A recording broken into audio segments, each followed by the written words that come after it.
Changing your life is a change in the inner game. Ultimately, if you're going to have lasting change in anything, you're really talking about just raising your standards. I mean, I always tell people, if you want to know how to change your life, I give it to you in 3 words, boring as it sounds: raise your standards. Lasting change is different than a goal. You don't always get your goals, but you always get your standards. Everybody in life gets their musts. They don't get their shoulds. Most people have a list of shoulds, don't they? Don't you have a list of the shoulds, things you should do, you should follow through on? I should lose some weight, I should work out more, I should make more calls, I should respond more rapidly to my email, whatever.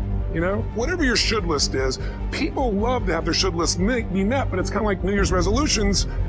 If it does, it's really exciting, but if it doesn't, which is most of the time, it's a little disappointing, but you kind of know it's not going to happen. But when you decide something is a must for you, an absolute must, when you cut off any possible, you say, I'm going to find the way or I'm going to make the way. Human beings, when they resolve things, when they make a real resolution inside themselves, which is they raise the standard, they make it a must, they find the way. Haven't you had some area of your life where you raise your standard and your life has never been the same?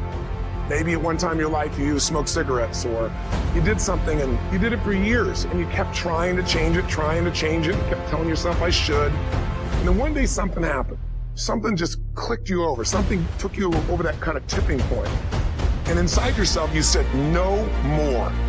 It was a very, very different experience, wasn't it? Something inside you shifted, and what was a should became a must, and you've never gone back. Because somewhere when we make this click, when we make something a must, we attach ourselves to it. It becomes part of our identity.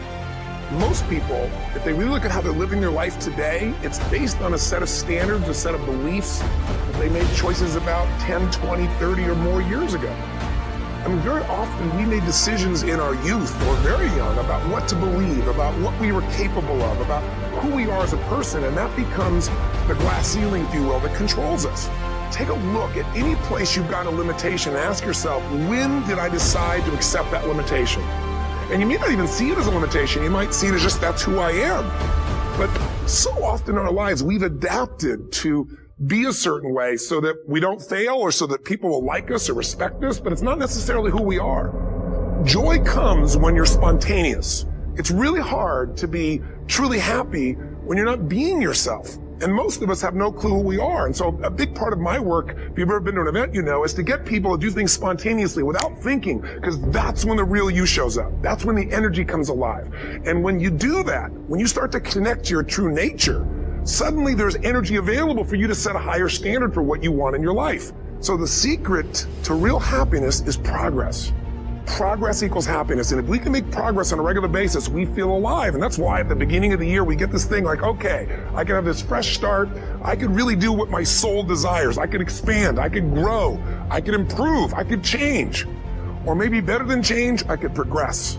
You got to say, I got to take control of this process and not just hope it's going to work out like people do who make a resolution. Think about that. Progress is an aliveness to it, doesn't it? You don't have to work at changing. People say all the time now, well, I'm working on changing. Don't worry about it. You don't have to work on changing. Change is automatic. Your body's going to change whether you want it or not as the years go by. And no matter how hard you work, there's going to be some changes going on there. The economy is going to change no matter what you want it to do. The weather is going to change. Relationships are going to change. Everything in life is always changing. We don't have to work on change. Change is automatic, but progress is not. So if you want to make real progress, then you really got to look at your life in a different way. But one of the most important decisions you make in business is, ultimately, if I was going to sell this, if I chose to, I have to know what I sell this to so that I have long-term value, not just an income along the way. I have this critical mass hit. I get a multiple of my business. And most people don't have a clear exit strategy. They think I'll come up with that someday. You got to start with that end in mind. That's got to be part of your focus if you're going to be successful in your business. Whenever people fail to achieve their goals, 99.9% of the time, you ask them why, they'll tell you it's because of a lack of resources. That's what all these things are. I didn't have the support, right? I didn't have the money. We didn't have the time. We didn't have this. We didn't have that. There's a resource that people believe is missing. And that resource, belief structure, then keeps people from ever being able to really lead. Because what leaders do is they find a way to maximize whatever resources they have, as little as they may be, and they don't believe in limited resources. Resources are interesting, but the ultimate resources are the feelings of emotion that make you resourceful. Success and failure are not giant events. They don't just show up. You don't just suddenly become successful or suddenly have this cataclysmic event that makes you fail. It may look that way, but failure comes from all the little things. It's failure to make the call. It's failure to check the books. It's failure to say, I'm sorry. It's failure to push yourself to do things physically that you don't want to do.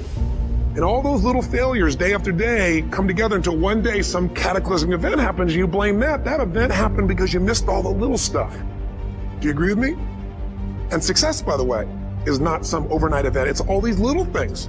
Success is having a vision. Success is making it compelling. Success is really seeing it, feeling it every day with strong enough reasons. Success is feeling the sense that I'm here to grow and I'm here to give something to the world more than just myself. All the little stuff. That's where success comes from. And when you decide what's most important to you, your brain goes after it. Clarity is power. You got to know the specific result you're after. What do you want?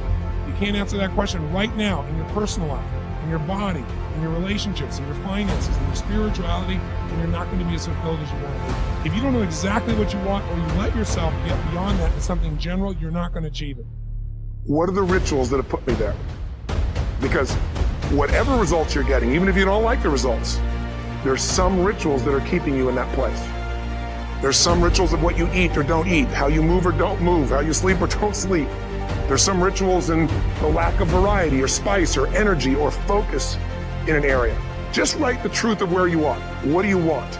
What's your vision? And be really specific. I want to be my fighting weight. I want to be the strongest I've ever felt. I'm going to turn my, whatever it is, be specific. You don't just get a result without some kind of action, without some form of ritual. Ritual meaning actions you do consistently. What are the rituals that will get you there? What would you need to do differently each morning if you're going to be that kind of energy, that kind of strength? How often would you work out? What days would you work out? What time? A ritual is something you do consistently, usually at a specific time, so it becomes automatic. Willpower doesn't last, but rituals can last a lifetime.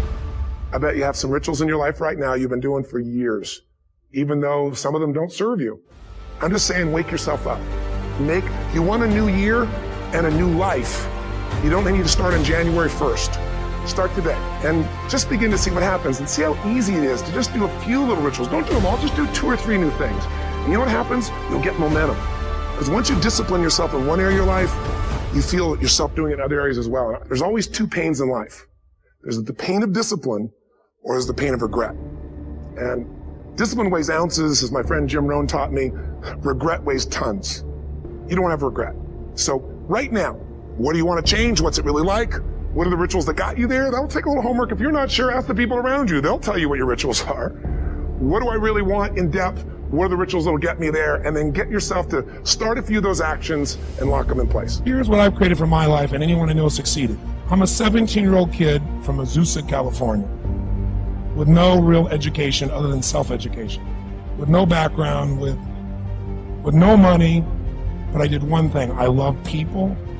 And I had an enormous demand I made upon myself, and I sculpted my mind and my emotions to get me to do whatever it would take to achieve and to contribute.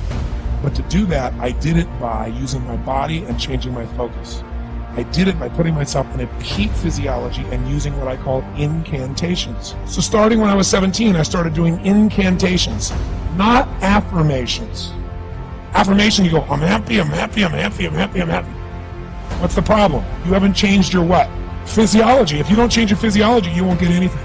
So an incantation is not only you speak it, but you embody what you're saying with all the intensity you can. And you do it with enough repetitions that it sticks in your head. Like It's a Small World, now the conversation in your head is always the same and it gives you what you want. So use your body and your voice. I will do something that I still do backstage and have done for 23 years. Because I don't hope I'm going to be in good state, I demand it.